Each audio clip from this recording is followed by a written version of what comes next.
Oke, selamat datang. Hari ini kita bakal bahas sesuatu yang, wow, kuat banget. Sesuatu yang jadi jantungnya bangsa Indonesia, yaitu semboyan nasionalnya.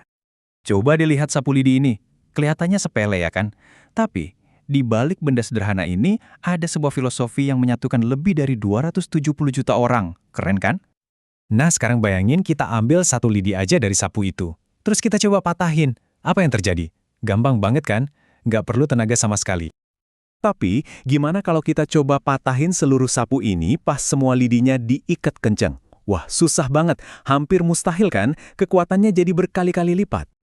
Oke, jadi pertanyaannya, kok bisa alat sesederhana ini menjelaskan filosofi sebuah bangsa? Ayo kita bedah bareng-bareng. Soalnya, perumpamaan sapu lidi ini tuh cara yang pas banget buat ngertiin Indonesia. Nah, sekarang mari kita lihat dulu lidi-lidinya satu persatu. Maksudnya, ya keberagaman yang luar biasa yang jadi bahan dasar Indonesia itu sendiri. Jadi, keberagaman ini bukan main-main loh. Ada suku bangsa, agama, ras, golongan sosial, gender, budaya, bahasa, banyak banget. Bayangin aja, Indonesia itu rumah buat lebih dari 1.300 suku bangsa.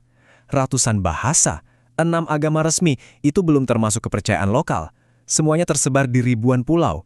Jadi ini bukan cuma beda-beda dikit, tapi bedanya tuh dalam banget. Pasti kepikiran kan, kok bisa satu negara punya keberagaman sebanyak ini? Nah ini semua bukan kebetulan. Ini tuh hasil langsung dari kondisi geografi Indonesia yang, ya, unik banget. Faktor pertama, lihat deh lokasinya. Indonesia itu dari dulu ada di persimpangan jalur perdagangan dunia. Jadi selama ratusan tahun, banyak banget pengaruh budaya dari luar yang masuk. Dari India, Tiongkok, Arab, sampai Eropa. Semuanya campur aduk sama budaya lokal. Faktor kedua, Indonesia kan negara kepulauan. Ribuan pulau dipisahin sama laut. Akibatnya apa?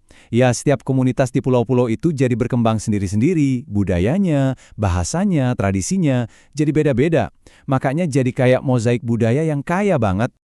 Terus yang ketiga, kondisi alamnya juga beda-beda. Ada yang di gunung, ada yang di pantai, ada yang di dataran subur. Nah, cara hidup mereka ya pasti menyesuaikan. Orang gunung pasti beda sama orang pesisir. Ini ngaruh ke semuanya loh, dari makanannya, seninya, bahkan bentuk rumahnya. Oke, kita udah lihat lidi-lidinya yang beda-beda banget kan? Nah, sekarang pertanyaannya, apa dong tali pengikatnya? Apa yang bikin semua ini jadi satu kesatuan? Jawabannya ada di sini. Bhinneka Tunggal Ika, semboyan nasional Indonesia yang artinya berbeda-beda tetapi tetap satu. Ini dia inti filosofinya. Idenya adalah keberagaman itu bukan masalah, bukan penghalang. Justru itu pondasinya. Perbedaan itu buat dirayakan, bukan buat dihilangin.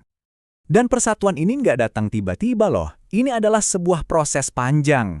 Semuanya ditempa lewat pengalaman bareng selama puluhan tahun. Mulai dari sama-sama ngerasain dijajah, terus muncul kesadaran sebagai satu bangsa, lalu ada momen krusial kayak Sumpah Pemuda di tahun 1928, sampai akhirnya puncaknya di Proklamasi Kemerdekaan 1945. Tapi, punya keberagaman yang luar biasa ini juga ada tantangannya. Ibaratnya kayak pedang bermata dua. Di satu sisi, dampak positifnya jelas. Kita jadi punya kekayaan budaya, ide, talenta yang macam-macam banget. Sumber daya manusia kita jadi melimpah buat maju. Dan ini jadi identitas unik kita di mata dunia. Tapi, di sisi lain ada dampak negatifnya juga.